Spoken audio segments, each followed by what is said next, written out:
Students सर्वप्रथम welcome करी आमर ये चैनल को आशुतोष मैथ ट्यूटोरियल को आज 10वीं श्रेणीर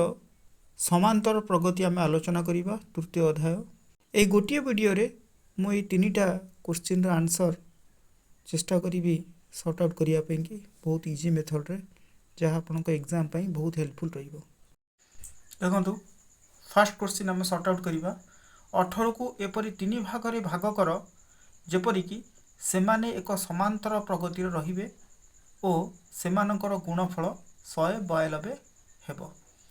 बहुत सिलेक्शन क्वेश्चन आउ इम्पोर्टेंट क्वेश्चन आम केमती आंसर को सॉर्ट आउट करवा। आपण जानिचंती समांतर प्रगति जहाँ आम एरिथमेटिक प्रोग्रेस बोली कहू तार पद गुड़िक आपण तो जानिचंती हाँ कि नहीं ए माइनस डी गोटा नौचे ए प्लस डी रोचे हाँ कि नहीं तेणु आपण समांतर ये लिखे मनकर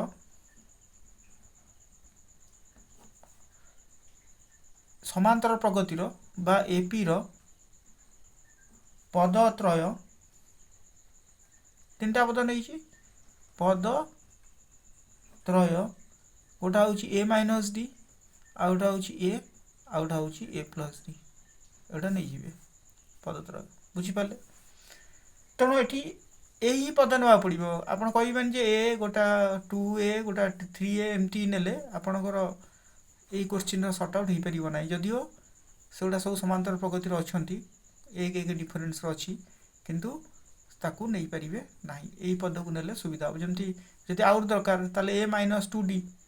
हाँ तापर ए माइनस डी हाँ तापर A plus D A plus 2d A plus 3d एमती यही सैट्र नेले आपंकर सुविधा हम पिला माने कन्फ्यूज हो जाती मन इच्छा नहीं जाती जहाँफल हईराण सम्मुखीन हमें ताल ये कौन कर प्रश्न अनुसार कौन कहला प्रश्न अनुसार आपन कहला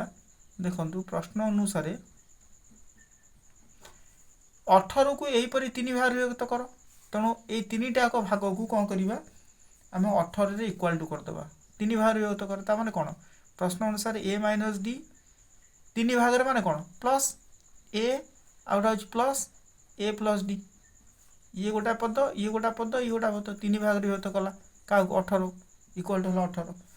दिस इम्प्लाइज दैट ये केते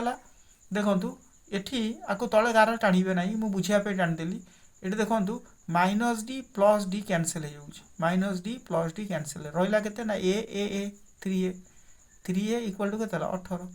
तो दिस इम्प्लाइज दैट खाली ए इक्वाल टू के हम 18/3 ये गुणन थी हरण है तेल के 318 तेल ए रूल्य बाहरीगला जोटा प्रथम पद ए सेटा हूँ आपणकर के 6 बुझीगला तेणु पुनश्च प्रश्न अनुसार पुनश्च कौन कही पुनश्च आपणकर से प्रश्न अनुसार कही से गुणफल के हम 192 हम प्रश्न अनुसार पुनश्च से गुणफल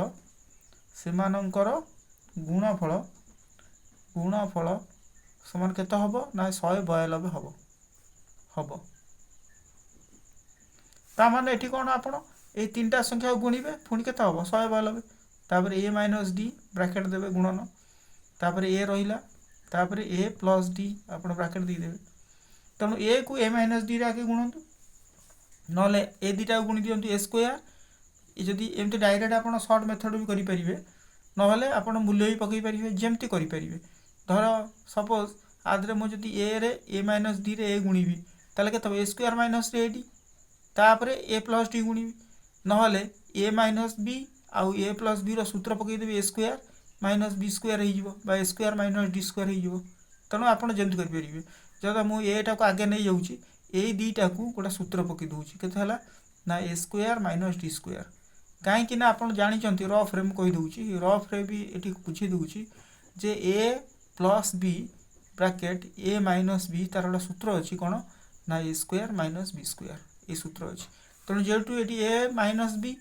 डी आउटा ए प्लस डी अच्छी तार सूत्र पड़ा कौन ए स्क्वायर माइनस डी स्क्वायर एटा को तलू नहीं आइली कहीं आपको कही 2 गुणन 5 गुणन 3 जहाँ 2 गुणन 3 गुणन 5 से एका कथा बुझीपार 2 को 5 गुणिकी 3 गुणवा जा 2 को 3 गुणिकी 5 गुणवा से बुझीपार ना नहीं तेणु से प्रोसेस जदि करवा भी हम तेणु 192 ये प्रोसेस कले हम जमी आप सुविधा सेमती आप करेंगे तेणु ये गुणिले के हम ए रे ए स्क्वायर गुणिले के A Q minus A D square equal है 192 this implies that eighty A रो मूल्य पकेबे ए केते हला 6 तुम 6 रो क्यूब केते हबो 6 गुणन 6 गुणन 6 गुणी देबे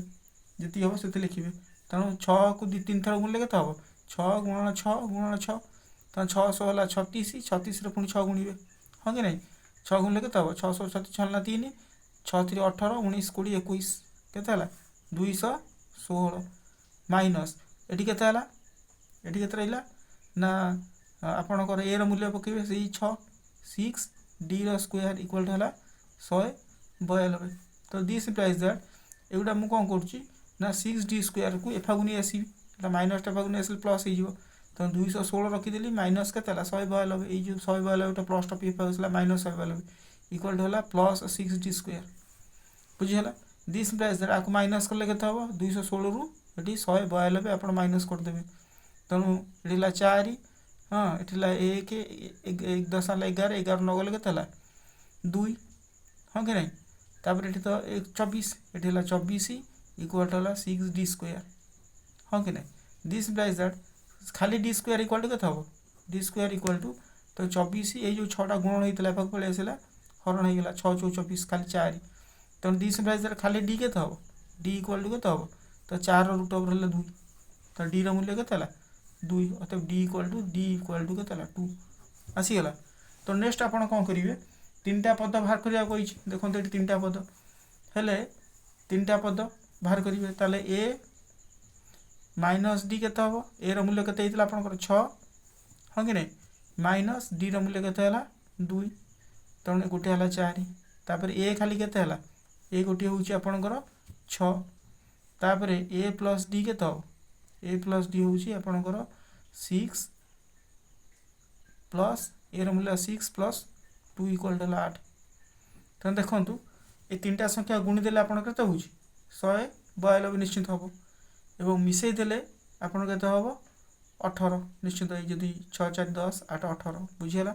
जदी वीडियो भल लागुतबो त लाइक शेयर कमेंट्स और सब्सक्राइब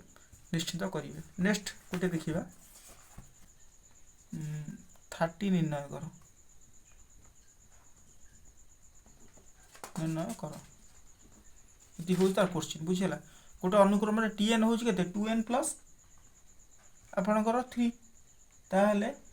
केते करिवे आपण बाहर करिवे ना s 30 निर्णय करिवे